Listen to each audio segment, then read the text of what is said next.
Hey, what's going on, you guys? This is Fallen from OTB, coming at you with our second YouTube video here.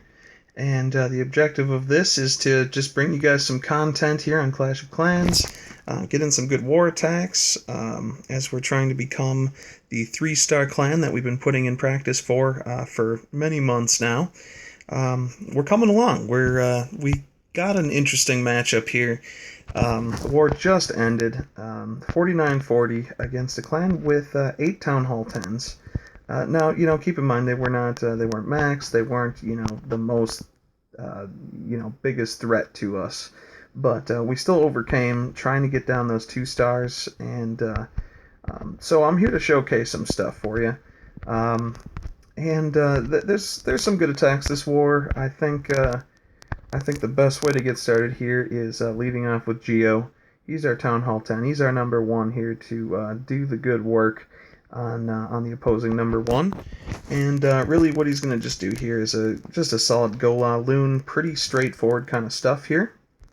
And I think this is kind of one of those general-esque bases where we see these all the time, and we kind of understand how to hit them, and people are learning this and they're catching on. So it's kind of going to be something that fades away here, not too much time.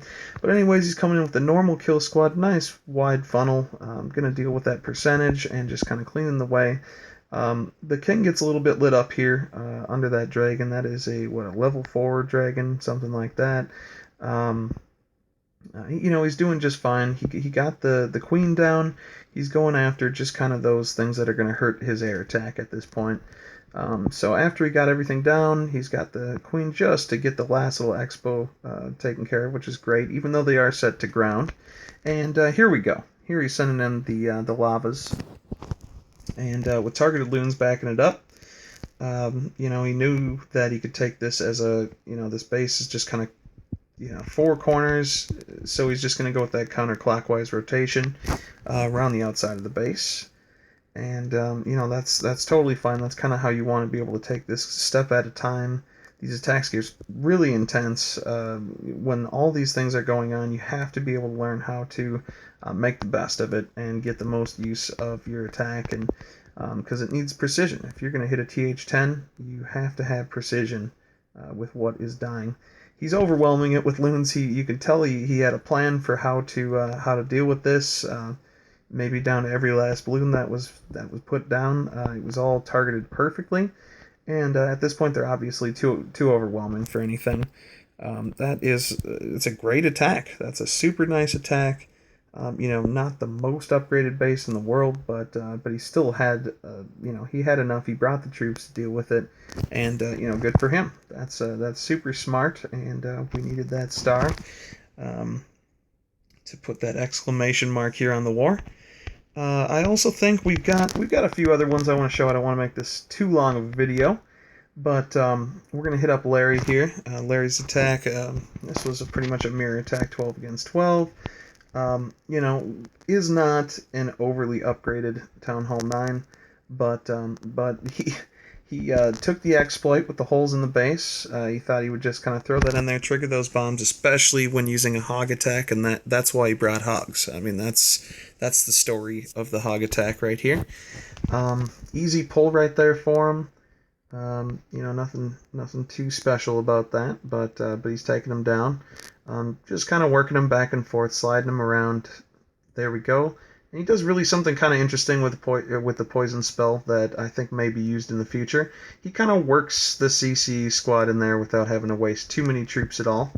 The witch is still alive. That's going to happen. We'll be used to seeing that happening quite a bit.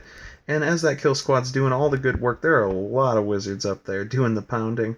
In comes the golem, breaking in the golem. A lot of DPS up top there, even though it is kind of TH8 defenses. He's going to back it up with his queen. And, at this point, the goal was to just kill the queen and, maybe trigger a bomb or, in some scenario or something like that.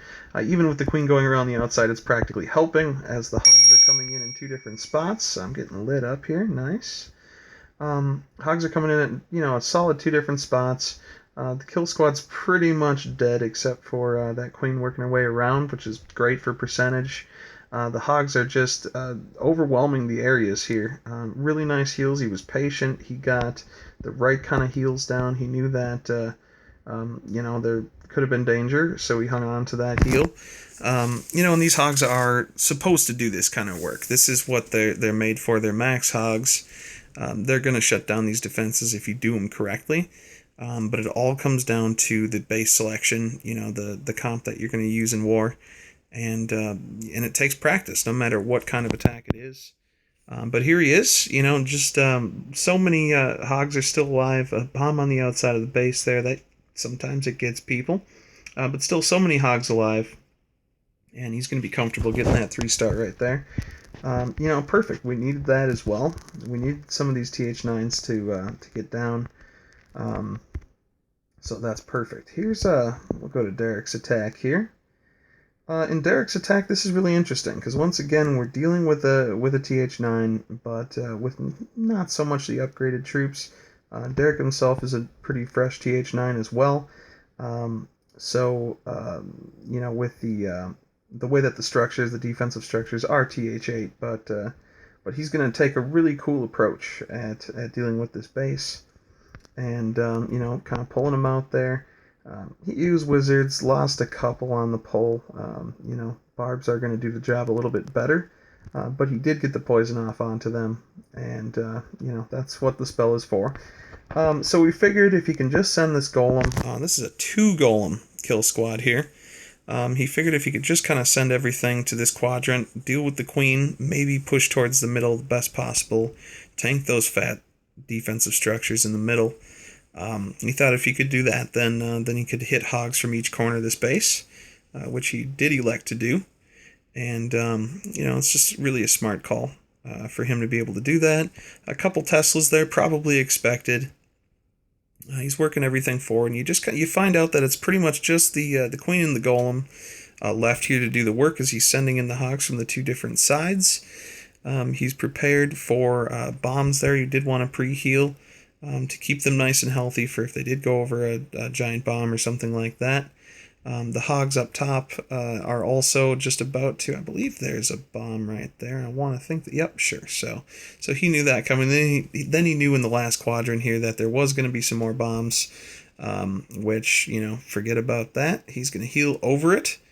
That's just a really good job, as the kill squad is still, exactly what you need alive right there. Your queen and potentially a golem to tank, whatever structure could be left or something like that. It's super cleanup time. He's got his queen to do that kind of good work. Just an all-around great attack. Who knows if that base would have been 3-starred if it were, a go wee wee or a go wipe or something like that. There's no way to know that for sure, even with those walls not being the best of walls. He just brought the right comp to the fight there. Good job. And here we go. Ragnar's attack, number 15. Ragnar is a Town Hall 8, attacking what I'd want to call a 8.5 maybe here. Very fresh 9. But he's going to take this hog attack a little bit differently, and to be able to just kind of overcome. It's a little bit of a janky looking base, which for a lot of people can confuse. Without that kind of symmetrical base design, it can confuse people quite often. So because he's a TH8, he doesn't have a queen to back him up. So he's going to decide to just send in the regular kill squad nice and early. To be able to deal with everything kind of in the background. The king's job is pretty much to either tank or kind of create that pathing. He doesn't have a queen that he needs to kill, so he can send in a couple hogs right there to defuse those bombs, and then he'll send the rest of the hogs here behind, which you don't, this is kind of a cleanup opportunity for that, and just kind of perfect split there for the hogs as the king is wrapping his way around the outside and getting that percentage taken care of. The witch is finally going down up top there, but he's still has one more heal after placing that one just to kind of be safe. Those hogs are quite strong, and he's going to be able to plan over that. He knows if he just keeps them alive here, everything's going to be fine with the amount of hogs that he has. So I mean, it's over at this point. You can totally tell it's so many hogs are still alive. He just runs over that 8.5, or I don't know. He was missing a queen, so it's kind of rough. But Town Hall 8's using hogs is super effective when you can bring the right comp on the right base. So that's a good attack there. Very good attack. Okay, so I suppose the next thing I wanted to talk about here was when to bring dragons. Now this is number 20. Granted, our number 20 here, Drummy, swinging on theirs, and this is not an optimal base, but you can you can try and bring a go wipe and you probably get the 3-star with a well formed go wipe. Who knows? Who knows what could happen if you brought a different comp? He knew that he'd overpower this thing with dragons. Right off the bat, take advantage of the weak air defenses that, sometimes it's not even number 20 who's got the, not the most upgraded things. And so it's good to exploit what, the goal of the attack, the comp that you're bringing. He did bring the loons because he knew he could path them in from the top as the dragons were tanking that air D. To get that thing out of here is, just super important for the attack. That's their sole purpose, and that's why, anyone should bring loons to the battle. The CC is going to get that light, or the that poison treatment right there, even with the dragons kind of one-shotting everything as it's going over. Whatever. That'll happen. That will happen. And, we're going to fast forward at this point because we know that, he just knew that attack was going to work so well. And, maybe not the most optimal base setup, but he did what he could to make that thing happen. And, I don't know, maybe we'll show one more good attack here. As the dragons work their way around. Bam. Okay.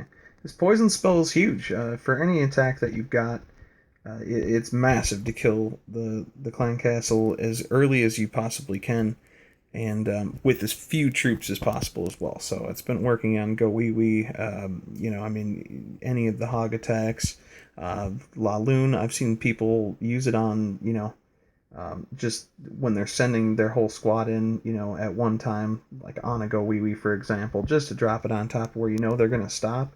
It's going to overwhelm them, and especially as you get it upgraded, they're going to die a little bit quicker.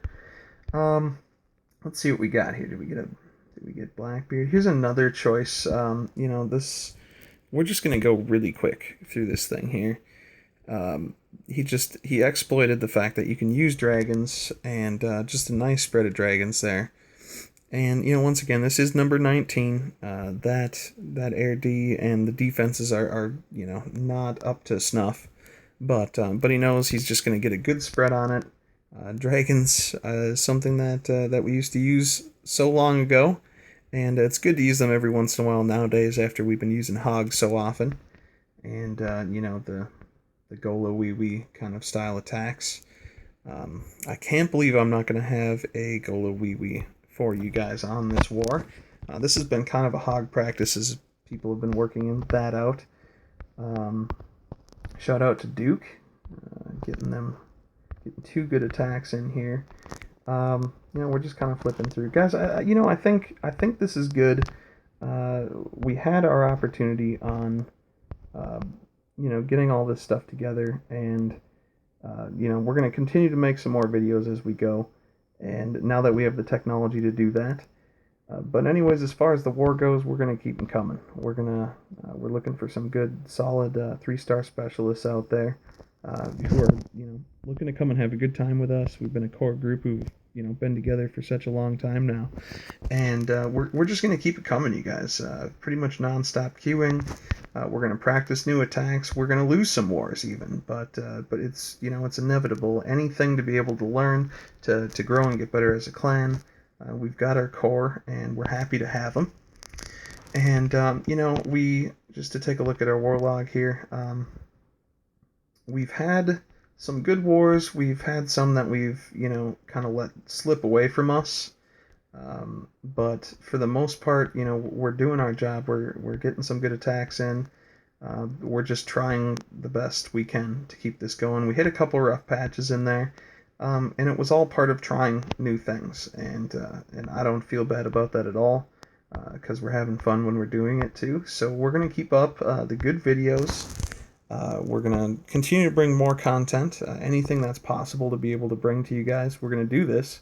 We're gonna kick this YouTube channel off, and expect more coming from us here at OTB. And I think, right now we're just going to at least keep a couple good videos coming every week. So here we go, guys. Thank you for stopping by. I had some fun. I hope you enjoyed the video. Once again, this is Fallen from OTB, signing off.